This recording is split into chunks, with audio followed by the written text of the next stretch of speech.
A few questions on usage, if you don't mind. On the micro, should I extend my DIP joint so that the middle phalanx presses against the blockers or try to resist doing that? No, you should exactly do that. So again, let's get in here.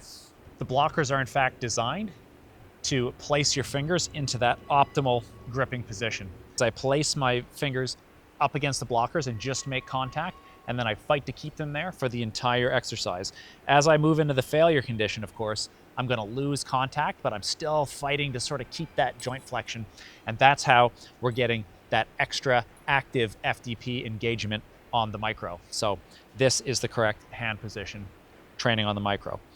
The other thing that you can do is you can add a little bit of flexion through your MCP joint, and that works the hand intrinsics, which are a contributor to overall crimp strength. And I find that the micro actually gets both. So I keep my hand in the position, in that curled position, flexed at the DIP, flexed at the MCP. That's the correct ergonomics for the micro, and it's designed to enforce that through the use of the blockers. So that's an interesting, so there's a follow-up in this particular question. I can pull more weight by extending. Does that have a meaningful implication? Yes, don't do it. So what's happening there is you can go into hyperextension on the micro, and that's exactly what the first email person was doing because they have weak FDP grip.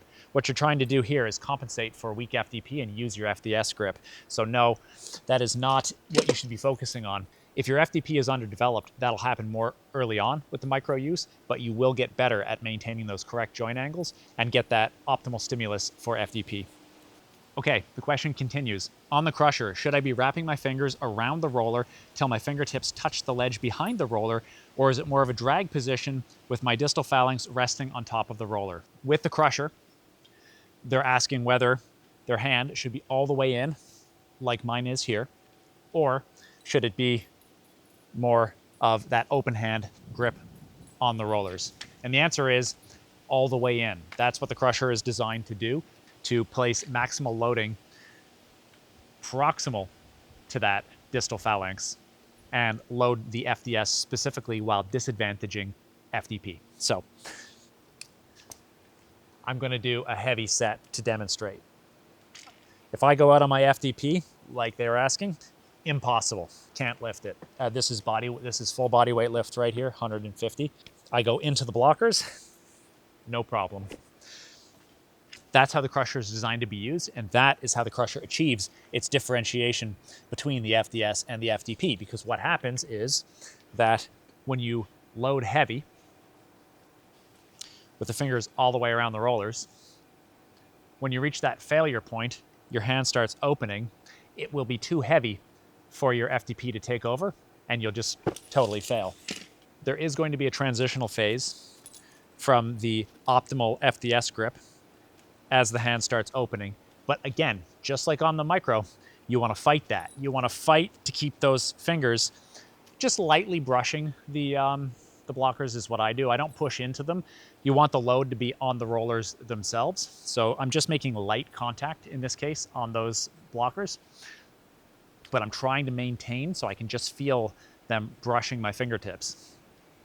And of course, as I start to fail, it's going to become impossible to maintain that, but I'm fighting to maintain that position. And that is increasing my FDS specificity here. Finally, as I approach the absolute failure condition, I will be more out on those distal fingertips, and it is going to be engaging FDP, but it won't be for very long because the loads that you're capable of doing on the crusher are much, much higher, and you won't be able to hold for very long out on those distal fingertips. Even if you're like me, where I'm extremely FDP dominant and my FDS is laughably weak, I'm basically an intermediate climber when it comes to FDP grip, although that is changing. But even in my case, where I'm quite advanced on the FDP grip, still, I don't spend very long on that transitional phase before failing. I do fight to the bitter end because there is quality stimulus occurring through that entire failure mode. So fight to keep it. But yeah, to answer that question, lightly brushing the blockers and fight to keep the hands there. Let's do a heavy crusher set and just watch that failure condition occur. I am fighting to keep those fingers around those rollers, my hand will open.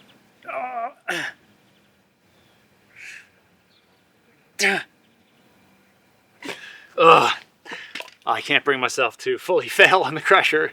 At that point, I was losing it, and there was just no point. I had to put it down. It's hard to go to complete failure on the crusher because that transitional zone, you'll just know when it's completely hopeless. And rather than have it explode out of my hands, I just instinctively placed it down. Let's see if I can get a true full failure event right out of my hands. So I'm going to go a little heavier. Pre-fatigued, increased 10 pounds over body weight. Let's go. Let's go. Let's go. There's almost no difference between that first set and that last one where I sort of let it go totally to failure. I didn't really open much more. And it illustrates the point that I was getting at. On the crusher, you're not going to be able to hold it in 4-finger drag, and the reason is because the weights are so much higher here that being out on your fingertips on these larger rollers is a non-starter as you move into that failure condition. So I think that that covers it.